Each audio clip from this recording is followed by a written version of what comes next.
Hello दोस्तों, अॼु असीं हिते मौजूदु आहियूं पोर्ट गिरेन वटि, जिथे सिंध हुकूमत जे सकाफ़त वारे मिनिस्ट्री जो सिंध क्राफ्ट फेस्टिवल जो बंदोबस्तु कयो आहे, जिथे हैंडीक्राफ्ट्स या मुख़्तलिफ़ स्टॉल लॻाया विया आहिनि।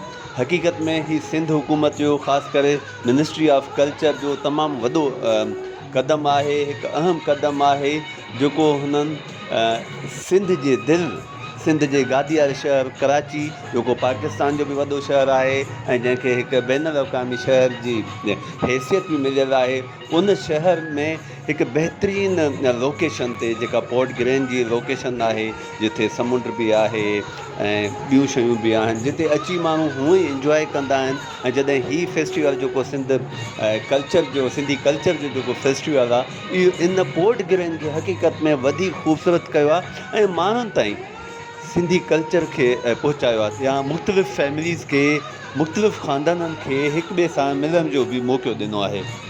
तंहिं करे सिंध हुकूमत ऐं कल्चर मिनिस्ट्री एप्रिसिएशन डिज़र्व करे थी। कल्चर दोस्तो क़ौम जी सुञाणप हूंदो आहे। कल्चर ज़रिए क़ौमूं सुञातियूं वेंदियूं आहिनि, उन्हनि जूं तहज़ीबूं सुञातियूं वेंदियूं आहिनि, उन्हनि जो उथणु वेहणु सुञातो वेंदो आहे। त हीउ जेको कल्चर आहे, उनजो जेको ड्रेसअप आहे, या जेको ड्रेस कोड आहे, थाम आहिनि, ॿियूं शयूं आहिनि, राग रंग आहे, उथणु वेहणु आहे, असांजी जेके बि रस्मूं आहिनि, इहे सभई कल्चर में अची थियूं वञनि। ऐं जेके हीउ अॼु हिते फेस्टिवल लॻो आहे, इन में इहे सभई शयूं ॾेखारियूं वञनि थियूं। मां चाहियां पियो त हीअ जेके आहिनि फेस्टिवल में मौजूदु स्टॉल, इन्हनि खे थोरी क्लिप ठाहे तव्हांखे ॾेखारियां, ताकी तव्हां ॾिसो त हीअ केॾियूं ख़ूबसूरत शयूं आहिनि जेके कल्चर जे स्टॉल्स ते रखियूं वयूं आहिनि, ऐं हीअ स्टॉल केॾा ख़ूबसूरत लॻनि पिया। क़ौमूं उहे ई कामयाबु हूंदियूं आहिनि जेके पंहिंजे सकाफ़त खे, पंहिंजे रीतुनि खे, पंहिंजे रस्मनि खे, पंहिंजे ॿोलियुनि खे न छॾींदियूं आहिनि। हिन वक़्तु जेकॾहिं असां चऊं था न त यूरोप अमेरिका वधीक तरक़ी याफ़्ता आहिनि, त दोस्तो उन्हनि पंहिंजे कल्चर खे, पंहिंजी ॿोली खे, पंहिंजे रीतुनि रस्मनि खे न छॾियो आहे। असां जेकॾहिं कामयाबु न आहियूं त असां पंहिंजे रीतुनि रस्मनि, कल्चर, ॿोली खे छॾे करे उन्हनि जे कल्चर खे फॉलो कयूं पिया, पोइ नतीजतन न असां पंहिंजे कल्चर जा था रहूं, न उन्हनि जे कल्चर जा था रहूं, असां विच ते टंगिजी आया आहियूं।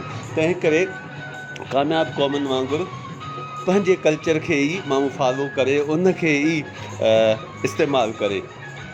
हर क़ौम जी पंहिंजी नेचर हूंदी आहे, पंहिंजो हिकिड़ो ॾांहुं हूंदो आहे, ऐं उहो जॾहिं उहो ॾांहुं छॾे, पंहिंजी नेचर छॾे, ॿियनि क़ौमुनि जी नेचर खे फॉलो कंदी आहे, त उहे क़ौमूं नाकाम थी वेंदियूं आहिनि। त हीउ जेको कल्चर हिते कल्चर जी नुमाइश कई पई वञे, इन जो मक़सदु बि मुंहिंजे ख़्याल में इहो ई हूंदो त हिते ईंदड़ हर माण्हू खे ॾेखारनि त ॾिसो सिंध जो कल्चर केॾो हिकिड़ो अज़ीम कल्चर आहे, उन जी केॾी सूंहं आहे, ऐं उहा माण्हू खे केॾो ख़ूबसूरत बनाए थी।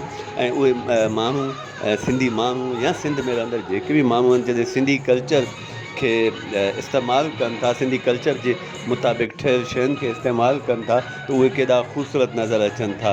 कल्चर में सिर्फ़ु कपिड़ो ई नाहे, पर असांजो उथणु वेहणु, कमु करण जा तरीक़ा, इहे सभु कल्चर जा ई हिसा आहिनि। इहो सिंधी कल्चर ई हो जंहिं दुनिया खे एॾी तरक़ी ॾियारी। तव्हां सिंधू तहज़ीब खे जेकॾहिं पढ़ंदव, सिंधू तहज़ीब जी तरक़ी खे पढ़ंदव, सिंधू तहज़ीब जी शुरूआति खे पढ़ंदव, त हिन वक़्तु दुनिया जूं जेके वॾियूं ईजादूं आहिनि, जिन दुनिया खे ॻंढे छॾियो आहे, जिन दुनिया खे तरक़ी ॾियारी आहे, त उहे शयूं सिंधू तहज़ीब जी शुरूआति जूं पैदा थियल आहिनि।